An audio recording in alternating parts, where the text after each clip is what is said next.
Grand awakening, everyone. Welcome to the Daily Huddle once again.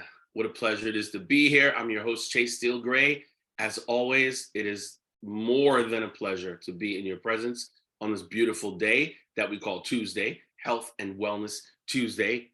And of course, as you know, before we get into our presentation, I always got to give you a little something, a quote, a joke, something up to that stripe. But today, in honor of my good friend Emily Cox, I have a statement for you, an interesting statement with a little interesting message. So the yogi, we'll call the person the yogi, was asked, "You've been so good to us. We want to reward you. What would you like for a gift at this Christmas time?" And the yogi looked at everyone, closed his eyes, opened his eyes, and said, "I require no gifts from anyone, only your presence." Roll that tape.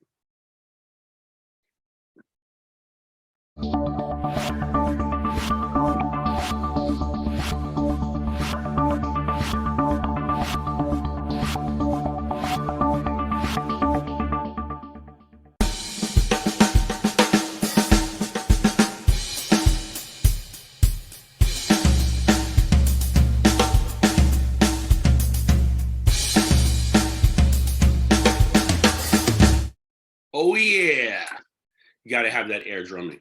I can't not do it. I don't know why. Grand awakening, everyone. Once again, welcome to the Daily Huddle. Chase Steele Gray here, as always, and we have a great day today. One of my great friends. We've been friends for so many years. It's one of my favorite relationships in life. Her name is Emily Cox. She's going to be here, but before we bring her in, we always want to feel the climate of the room. Ask a few people how they're doing. You know, this is what we do here. So, Freddie, I'm going to start with you. How are you, and what are you grateful for today? I am who I say I am. Ah, I am me. I am Farid. And I am grateful to see another day. We are blessed with another beautiful day. yes, indeed. Thank you so much. Stan, are you within audible range?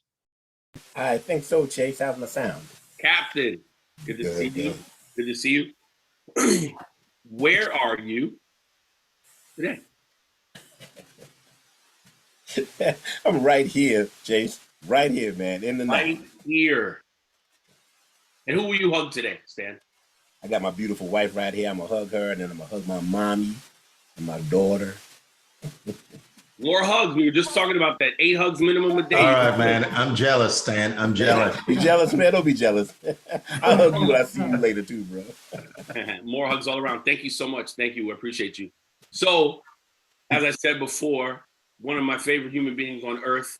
I have a wonderful, eclectic group of people around me that I've been with for years. And this woman, I'm just going to read you her short bio. It was funny me reading her bio because I could probably recite a bio about her. But Emily's a meditation life guide focusing on positive energy, self-love, and love and light, teaching tools to help with anxiety, stress, and difficulty with sleep. Growing up in Southern California, Emily found herself a nomad for most of her early adult life, recently finding roots in Northeast Texas. Meditation became part of her life as it was a huge tool in helping her work through her major anxiety and depression. And incidentally, Emily and I met on a plane. She was a flight attendant. Isn't that interesting? You never know where you're going to meet people. Please welcome Miss Emily Cox. Hello. Thank you so much for having me here. I am so excited to be here. Thank you. No, you are. I know. It's so good. Here. I love it. Thank you. And you know, just to begin to unpack this, why meditate and why now, just if you could, give me just a snippet of how you arrived at this place. I know the story, but I want to see how you wrap it up, and just so people know a little bit more about you, how you got to this. Into meditation as my core thing. So I battled with depression, anxiety and panic attacks. 10 to 15 a day was my normal. Wasn't sleeping. Having like 3 hours of sleep was like my good night. I was kind of spiraling out in a 3-day span of anxiety, and my mom was trying to help me find any kind of relief. And she went to Google and kind of found just a little guided meditation. And she actually guided me through my first meditation, where I actually was able to calm my mind for the first time in who knows how long. And then that night, I actually slept through the entire night. And so I latched onto that, and I started using that as a tool to sleep. And then I started meeting people like Chase and other people around me who use meditation in their day-to-day practice. And it became a passion of mine, and it became a tool and almost a therapy to work through the deepest parts of me, to work through my anxieties and my depression. And I wanted to give back what I've learned to other people. And so that's why I'm here now. Excellent, excellent. And I hope you don't mind me saying this, but I'm nothing but gentle with you. I'm an open book. When I met Emily, she was going through so many different traumatic things in her brain. And looking back, I think we were almost meant to connect in that way. I was on my way to perform in Florida. She was just a flight attendant doing her job. We were all just doing our thing, whatever. And the trajectory of where you are now there is so magnificent. Like, I just have to really give you your flowers for that, because we've never stopped being friends. I mean, we've been friends this whole time, but our lives have changed. You moved to different states. I went away. You're in this place. You're with your parents, but we always stay connected. And I just want to let everyone know, people can change their mind. They can go from trauma and different things that are debilitating to here. And it's like, wow, like, I just really appreciate you. That's why I'm bringing you on here to kind of unpack, why should people meditate? What is the thing that is crucial or key? And you've had the journey. You've had the, like, I don't know what I'm going to do. I'm at the bottom of the bottom. No one can help me. I don't like these drugs. Da da da da da. And now you're here. So why now? Why meditate, and why now? Well, I mean, my first thought was, why not? I don't know how I did this without meditation, honestly. There's so many things within the day, and so many people and energies, and negative and positive, and people surrounding you, and not to, even bring in how our economy, how the world is. There's so many stressors and anxieties, it's almost the main medicine we need to come back to ourselves daily. That's why now. But why meditate? Because meditation bring us back to ourselves in any moment, in any time, and it can be as simple as a breath. It doesn't have to be sitting down, cross-legged, oming, and humming. Meditation can be as simple as a couple deep breaths to say, hey, I'm right here, right now. Everything else that's happening, no matter what it is, I'm okay where I'm at in this moment. And it lets you know that everything's okay, no matter your situation, no matter good or bad, whatever energy is around you, that you can withstand anything through a breath, basically. Right. And it's a tool, it's a medicine. We're given so many prescribed medicines in a day, to fix anything, from flu to the anxieties. And what I found is really, this is one of the main medicines. I'm not knocking medicine altogether. I'm just saying that meditation can be a really strong medicine for those anxieties, depression, and even just waking up. Meditation is like a coffee to me. I can't have my morning without my meditation. Right. So yeah.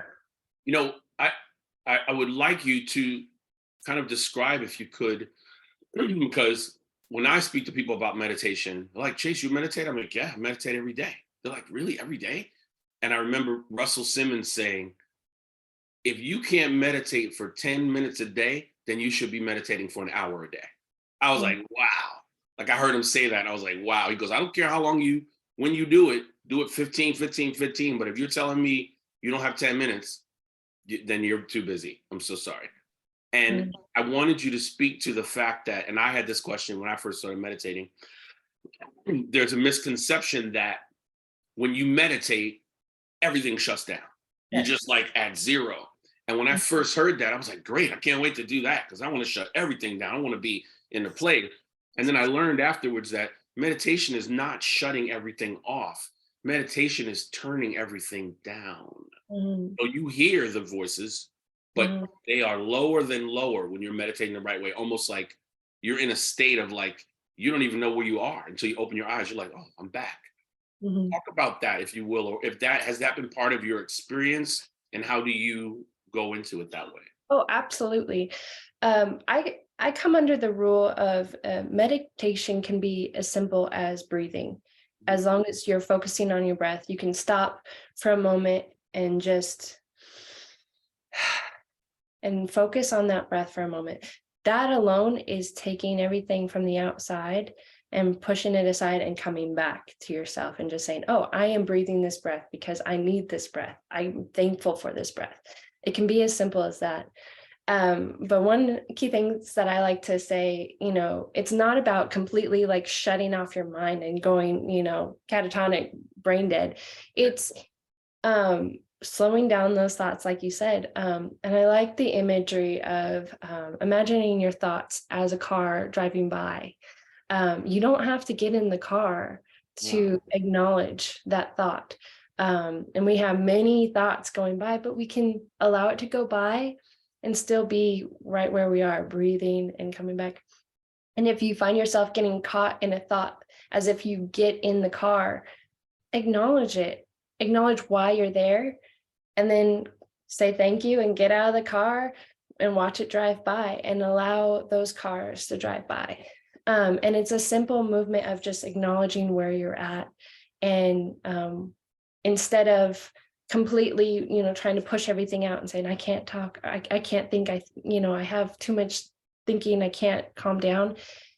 Just simply be like, okay, I'm right here and I can breathe.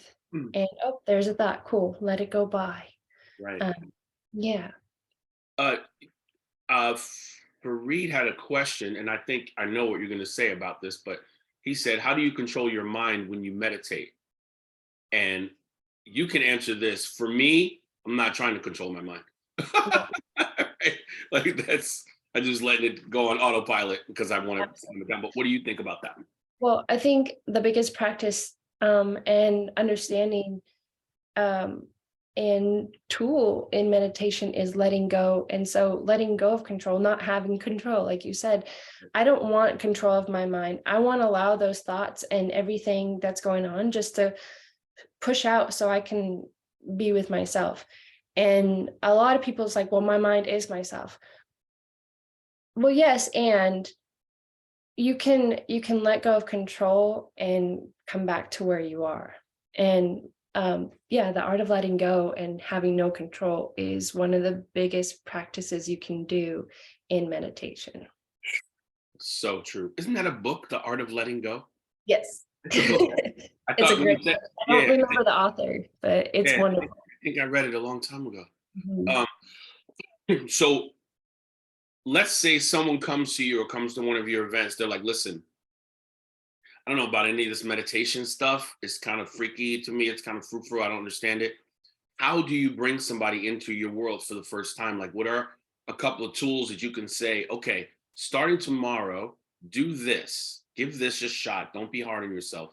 How do you bring them into, because you have classes on meditation, right? People come to you, they give you kind of control to sculpt this kind of passageway for them. How do you start with them? Like, I'm talking like a person who's nothing about meditation, like crazy busy lizard brain over the top. Mhm. I actually, I focus on the beginning meditation, just the beginning. People, I live in a very small town in Texas where people have never even heard of meditation. And so it's been a wonderful, fun practice to try and to actually work with people who've never meditated. And so, yeah, so that's my main scope right now. And honestly, I asked them, I said, can you breathe? And they kind of look at me, oh yeah, of course I can breathe. Okay, well, take a moment and focus on your breath and breathe in and breathe out. And that's all you have to do. And I say, and sometimes close your eyes. If you're comfortable, just start breathing and feeling your breath in and out. And I said, okay. And then I asked, did you think of anything around you, or was it just your breath? And then I start bringing in the car, analogy and things like that. Or if they can't even like focus on their breath or wherever it is, I just start asking them, about their day and what they're grateful for, and things to bring a positive energy into their life. Like, yeah, what are you grateful for today? What brings you joy? What makes your heart beat a little faster? What brings a smile to your face? And just kind of let them focus on those things for a little bit. And you can notice their energy just kind of fall into place of just like, oh, these are wonderful. And it's not necessarily clearing their mind and, resting into a meditation, but it's bringing a positive energy and a focus inward of just an eternal inward focus that I start with. And then from there, I can kind of build upon that. Right. Yeah. I mean, I totally agree with everything you said. And I know you probably remember this years ago when I was doing my Bikram challenges. I literally would leave Bikram yoga at 7:30 in the morning. It'd be like a 6 o'clock class, a 6 a.m. class. And I would walk out into New York City and everything was like this. It was so fast. And it was only because I took that 90 minutes to slow everything down. All I did was walk outside. I wasn't judging it or anything. I swear everything was going faster than the Indianapolis 500 to me, walking down the street. And I was like, ooh. And I remember having that feeling consistently. Of course, Bikram is a longer meditative practice involving the physicality as well. But there was just a large portion of meditation in that. And that was my meditation for the day. And it lasted a good few hours until my lizard brain turned on. And then everything went back to how it normally is. So do you have like I don't know to say, like maybe an average amount of time that someone should meditate per day that you've seen to be effective? Or is it like just person by person that you kind of talk to them? Definitely person by person and like where they are in their meditation practice. I start them out with 1 to 5 minutes, like in the beginning. If I'm guiding them, I let them go a little longer because sometimes you can kind of pull yourself out of meditation and then you can allow yourself to come back. And it's a little easier once you've started to come back, like if I'm in a session. But if you're, by yourself and you're trying to start your own meditation practice, I say, give yourself a minute and see how you do. And then kind of work from there. It's about, just small tasks, just little minute tasks. It doesn't have to be this big, huge thing at first. And it can be as simple, like I said, going back to your breathing, just in and out. Right. Yeah. Start 5 minutes and then you can grow to 10 minutes. And I would say at least 10 minutes a day. Once a day, you should meditate. But definitely try, and always challenge yourself to go a little deeper and go a little deeper. And you'll be amazed once you hit that 10-minute mark, how long you can be there, because you almost crave it after a while. Like, it's just like, there's so much just focus and peace that you don't want to leave. And so sometimes I have the challenge of like, oh, shoot, I have tasks to do today. I need to stop and, do my daily tasks. So yeah, I always say start very small and you can always work up, and be kind to yourself, give yourself a lot of grace, especially if you're starting out as a new, in new meditation practice. The whole thing that I focus on is self-love and kindness to yourself.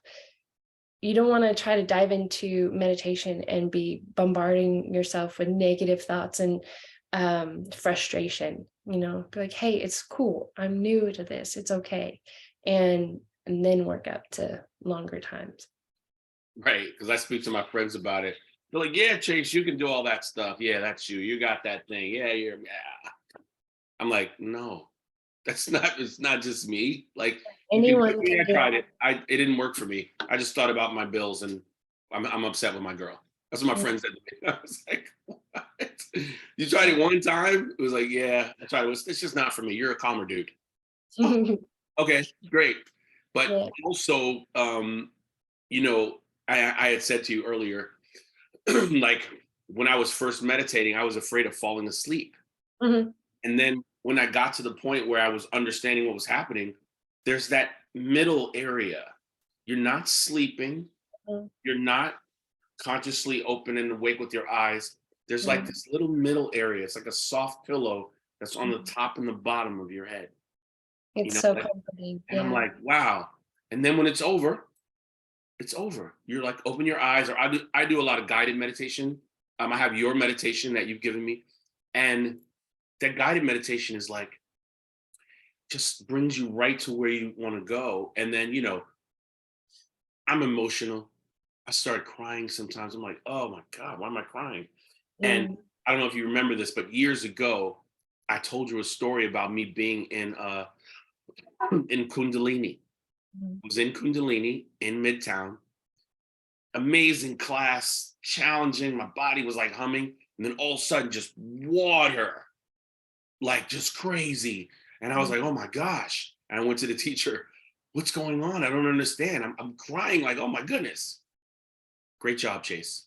She just walked away. It was awesome. I was like, okay, great. So I want people to get a question or two in if they have anything. I've been looking at the chat, and if anyone has any questions right now, let us know, please. Anything at all for Emily. Good morning, Emily.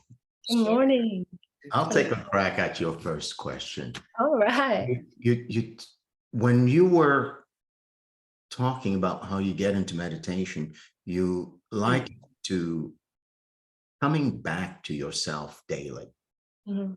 Like even if it's for a minute, even if it's for a second. And I was interested in hearing from you when you say I'm coming back to myself. What is the self you're referring to?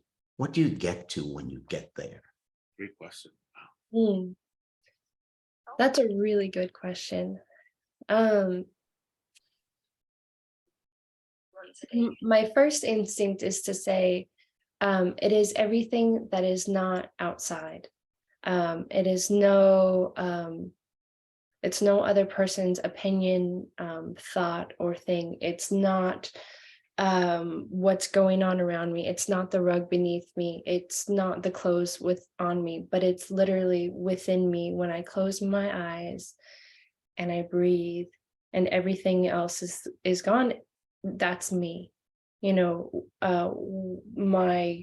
essence, my soul, what the light within me. And what that looks like can be different from day to day, obviously. But I like to say it's everything that's not outside of me. Yeah, thank you. Thank you for that. And when you first started, you said your mother got you to do it and you Yes. were able to sleep through Mhm. the night. So Mhm. there is this aspect of meditation that soothes a human being, Oh, an absolutely. opportunity to be calm. I'm wondering for you if at some point in time it went from being a quote unquote medication Mhm. to a spiritual experience. What's been that transition and that evolution for you? Absolutely. I think for me, it needed to start as a tool or a medication, something that I needed to practice and then needed to, because I wasn't open or ready for the spiritual side. Some people are ready to dive right into the spiritual side. I had a lot of blocks up and I had a lot of blocks within. And so I needed to start, as just a medication tool. I remember the moment actually that it became more of a spiritual moment.